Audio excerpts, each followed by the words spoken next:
In today's video, I confess about clean eating.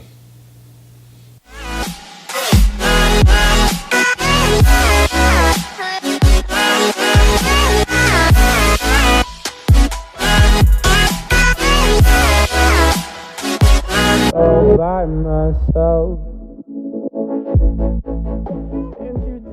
Hey guys, what's going on? This is Paul Ravella from ProPhysique.com, and in today's video I want to do something a little different, completely anecdotal, no scientific stuff. I want to talk a little bit about my mindset and how it's changed and how maybe that could have a positive impact on you.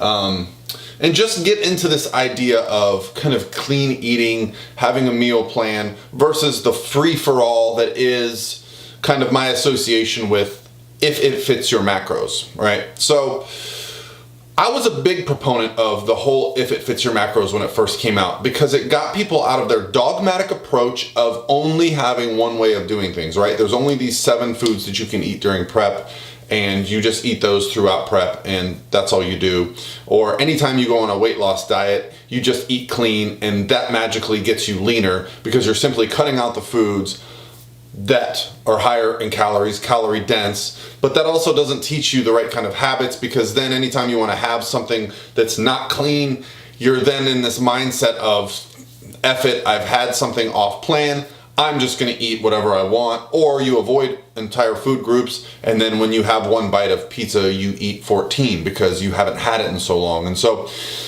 I was a big proponent, but I think what I'm starting to do is shift my mindset back to, okay, macros are great. Clean eating also has some merit. And here's why I want to discuss it. Because over the last couple of weeks and months, without a kitchen. So we bought a new house. We said, hey, we're getting a new house. Let's go ahead and remodel the kitchen before we move in. So 3 weeks before we moved in, we had our budget set, met with the contractor. Great, we're gonna start. They had the demo done in a couple weeks. Well, we've been in the house 3 months. We still don't have a kitchen, okay? The kitchen contractor just disappeared, fell off the face of the earth. That's neither here nor there.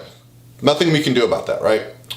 What we started doing was, here I am at work, sitting at my desk, and it's noon and I haven't eaten. So I started doing like some intermittent fasting stuff, figuring whatever, I can track my macros, I can IIFYM it, and I can have a great day because I know how to hit my numbers. So I would go out and have a huge lunch, and then me and my wife would go out and have a huge dinner at either like, you know, someplace like Moe's or Chipotle or Mexican, or we'd go out to a steakhouse, or we'd go out to Pollo Tropical. We'd basically go out and eat every day, twice a day, you know, and then I would have some breakfast stuff, like at the house, maybe some Quest bars and stuff like this. And I was fine. I wasn't like gaining weight. I wasn't, you know, I was doing okay on that approach. But something clicked when Lauren Conlon said to me, hey, you know, there's a good meal prep service in Tampa, a company called Fit Life Foods. And I thought, well, let's just do that because at this point, after weeks and weeks of eating out, I'm just sick of having to leave my house to get food. I was just sick of not having something here and, you know, kind of breaking up my day because I didn't have it. So initially what I noticed was, hey, this is really nice to just be able to walk out there, heat something up, come back, eat, and keep going through my day. Not having to get in the car, drive, leave, plan my like whole lunch around not being home, right? That just was just breaking up my day to a point I did not like it. But when I started making this change to eating prepared meals from a company, what I found was there were some other perks, okay? I started immediately feeling better. I started immediately noticing improvements in my physique. I started having less cravings throughout the day, more energy in the gym, better recovery.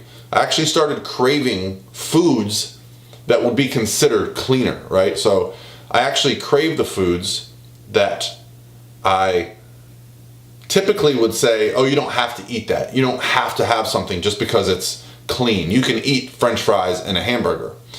But now that I've switched, right, and I've kind of been more consistent with eating a quote-unquote cleaner diet, you know, because these meals tend to have things like broccoli and asparagus, sweet potatoes, you know, lean pork, lean chicken, egg whites. These meals, they're fresh, they're never frozen, so they're really good, but they're definitely something that if I was preparing it at home, I would call it, you know, a clean meal. And so it's really shifted my mindset, because as a coach for years, I've kind of been, oh, you can eat whatever you want and still reach your goals. But I'm finding that the psychology and the physiology of eating foods that are micronutrient dense, pre-planned, has a huge value. And this kind of got me thinking about, okay, what about meal plans that are cookie cutter? Bro cookie cutter. 7 foods, the magic meal plan. And it really got me thinking, you know what, they have merit. There's actually some benefit to that.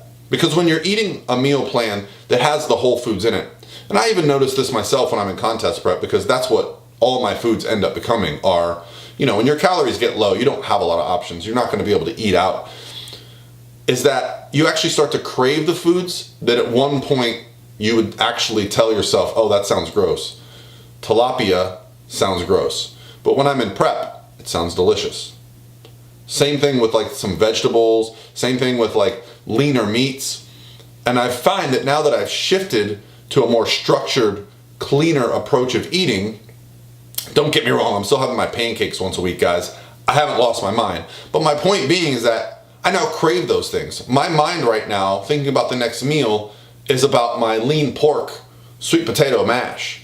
It's not about, oh, I should stop by Chick-fil-A on the way back from USF because it's right there, which is what I used to do. I used to plan my day around the kind of the fast food that I was going to eat, still hitting my numbers, but it's hard to quantify. I can't tell you like, oh, this is better, this is better, this is better. Like, the scale is roughly the same. You know, I feel like I look a little better. I feel like I'm performing better. I feel like day to day my energy levels are better. I'm not having the ups and downs that I was. I'm much more predictable in kind of, you know, strength, recovery, energy, focus, my sleep. So I just want to kind of go on record and give you guys the idea that, yes, although we espouse a flexible approach, I've kind of gotten away from, see, I consider like IIFYM the left-wing version of flexible dieting.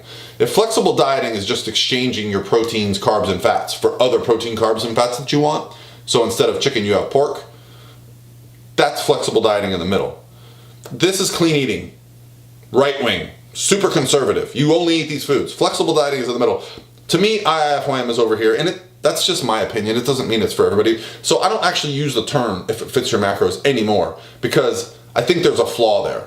There's a flaw there because it's a psychological trigger for, you know, eating foods that aren't going to be in your best interests. And if your goal is to lose weight and get leaner, you should be doing things that are the best for you throughout that process. Now, does that mean when you have a social event, you shouldn't be able to go out and have cake or ice cream, or you shouldn't be able to fit things in?